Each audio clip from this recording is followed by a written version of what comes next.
Quel un peu pour voir. Montre-nous celui qui te tient. Celui qui tient les ficelles. Regardez bien.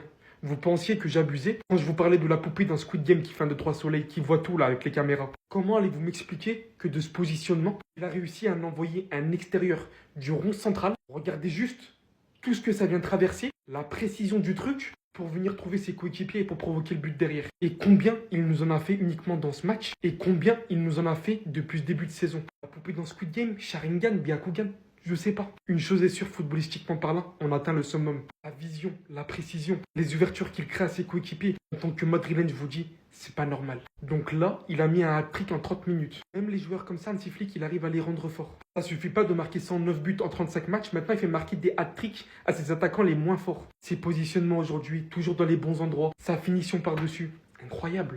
Évidemment, en comptant celui qui lui a délivré cette première belle Baldé. J'ai pas de mots pour cette ascension qu'il montre cette saison. De plus en plus fort sur son côté, que ce soit défensivement et offensivement. Il commence à délivrer des passes D de fou. Ce qu'il montre depuis un certain temps, sachant qu'il y a aussi Jules Koundé de l'autre côté.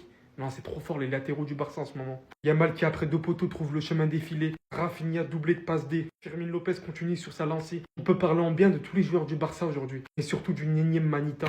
Ça va être chaud les gars, parce que j'ai l'impression qu'on va les retrouver en demi-finale là.